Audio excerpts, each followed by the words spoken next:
नमस्कार दोस्तों, government exam info में आपका स्वागत है। दोस्तों, जैसा कि मैंने कहा था कि जो पोस्ट ऑफिस की जो पोस्ट आई है वो कुछ देर में उसकी लिंक एक्टिवेट हो जाएगी और इसका ऑफिशियल नोटिफिकेशन भी जारी हो चुका है। तो चलिए देखते हैं कि इसमें क्या क्या कहा गया है और एसेंशियल क्राइटेरिया क्या है इसमें। दोस्तों, इसमें रजिस्ट्रेशन कैसे करना है मैं आपको डिटेल में बताऊँगा, तो वीडियो में बने रहिए। और अभी आप हमारे चैनल पर नए हैं तो सब्सक्राइब भी ज़रूर कर लें। दोस्तों, सबसे पहले बात करते हैं जॉब प्रोफाइल की। तो इसमें पहला पोस्ट है ब्रांच पोस्ट मास्टर का, बीपीएम का। इसके बाद है असिस्टेंट ब्रांच पोस्ट मास्टर यानी कि एबीपीएम का दूसरा पोस्ट है इसमें। इसके बाद यहाँ पर डाक सेवक का जो पोस्ट है वो अगला पोस्ट है। दोस्तों, एलिजिबिलिटी की बात करें तो एज की बात करें तो यहाँ पर the minimum and maximum of age for the purpose of engagement to GDS post shall be 18 to 40 year. जैसे कि पहले बताया था 18 से 40 साल के लिए 8 जून 2020 को आप 18 साल के हो जाने चाहिए और इस तारीख को ही आप 40 साल से ज़्यादा नहीं होने चाहिए। हालांकि यहाँ पर कुछ रिलैक्सेशन दी गई है स्केड्यूल कास्ट और स्केड्यूल ट्राइब्स के लिए, एससी और एसटी के लिए यहाँ पर 5 साल की रिलैक्सेशन दी गई है एज के अपर लिमिट के लिए। इसके अलावा यहाँ पर ओबीसी के लिए 3 साल की रिलैक्सेशंस दी गई है। दोस्तों, यहाँ पर ईडब्ल्यूएस और जनरल कैटेगरी के लिए कोई भी रिलैक्सेशंस नहीं दी गई है।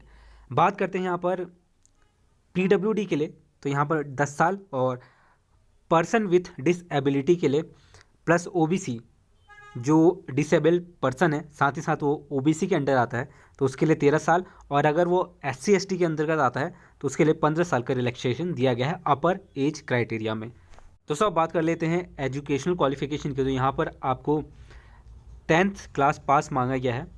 और यहाँ पर एक और चीज़ कहा गया है कि जो लोकल लैंग्वेज है वो कंपलसरी मांगा गया है। The candidate should have studied the local language at least up to 10th standard और as declared by the state government और as constitution provision relating to the 8th schedule of constitution, यानी कि जो संविधान है उसके 8वें स्केड्यूल के अनुसार अगर आपने 10th स्टैंडर्ड तक की लोकल लैंग्वेज में पढ़ाई की है तो आप इसके लिए अप्लाई कर सकते हैं। दोस्तों, यहाँ बात करें अगर फीस की तो यहाँ पर applicants belonging to the category unreserved OBC EWS male transman have to pay a fee of 100 rupees, यानी कि अनरिजर्व्ड यानी कि जो जनरल कैटेगरी में आते हैं, जो ओबीसी में आते हैं, ईडब्ल्यूएस में आते हैं, और जो मेल ट्रांसमैन है वो 100 रुपये इनके लिए तय किया गया है। और अगर आप फीमेल हैं और ट्रांस वुमेन हैं तो, और इसके अलावा अगर आप एससी एसटी के अंतर्गत आते हैं या फिर आप पीडब्ल्यूडी के अंतर्गत आते हैं तो आपके लिए कोई फ़ी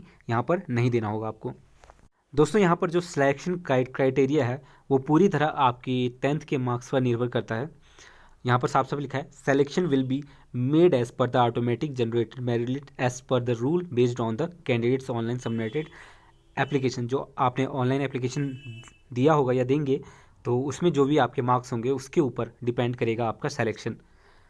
दोस्तों, इसको आप ऑफिशियल वेबसाइट apost.in पर या फिर indiapost.gov.in पर जाकर अप्लाई कर सकते हैं। बात करें लास्ट डेट की सबमिशन की तो यहाँ पर 7 जुलाई 2020 के लिए तय की गई है लास्ट डेट। चलिए अब देख लेते हैं कि इसका रजिस्ट्रेशन कैसे करना है। दोस्तों, यहाँ पर आपको सबसे पहले ऑफिशियल वेबसाइट apost.in पर जाना पड़ेगा, APPOST.in पर जाना पड़ेगा। यहाँ पर आपको ऑप्शन मिलेगा स्टेज 1 रजिस्ट्रेशन का, तो यहाँ पर आप क्लिक करेंगे और क्लिक करने के बाद यहाँ पर रजिस्ट्रेशन का ऑप्शन मिलेगा, तो आप यहाँ पर क्लिक करके देखिए। उसके बाद ये पेज खुलकर आ जाएगा। तो सबसे पहले आपको 10th क्लास की जो सर्टिफिकेट है उस पर जो आपका नेम है वैसा ही नेम, सेम नेम यहाँ पर देना पड़ेगा। फादर नेम, मोबाइल नंबर आपका, इसके अलावा डेट ऑफ बर्थ यहाँ पर आपको देना पड़ेगा, आपका जेंडर मेल फीमेल या फिर आप ट्रांसजेंडर हैं। इसके अलावा इन केस ऑफ ट्रांसजेंडर आप मैन हैं या फिर वुमेन हैं, ट्रांस मैन या फिर ट्रांस वुमेन, ये आपको देना पड़ेगा। आपकी कम्युनिटी कौन सी है, आप अनरिजर्व्ड में आते हैं, ओबीसी में आते हैं, एससी में आते हैं या फिर एसटी में आते हैं। तो मान लीजिए आप अनरिजर्व्ड हैं तो आप अनरिजर्व्ड में क्लिक कर देंगे।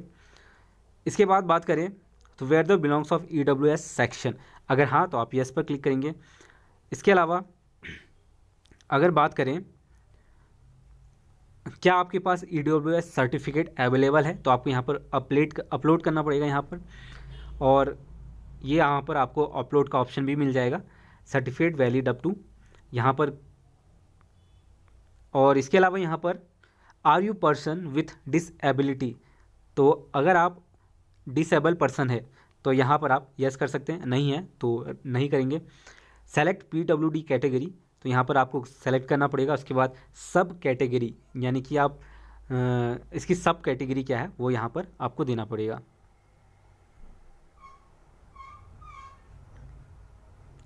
दोस्तों जैसे यहाँ पर कैटेगरी A, कैटेगरी B और कैटेगरी C और कैटेगरी D एंड E दिया हुआ है, और सब कैटेगरी में भी आपको इसी के हिसाब से सेलेक्ट करना पड़ेगा। इसके बाद आपने किस सर्कल से 10th पास किया गया है, जैसे उत्तराखंड UK बोर्ड से, तो यहाँ पर आप उत्तराखंड के लिए अप्लाई करेंगे। इसके अलावा आपका पासिंग ईयर कौन सा है, आपकी फ़ोटो, आपका सिग्नेचर अपलोड करना पड़ेगा यहाँ पर।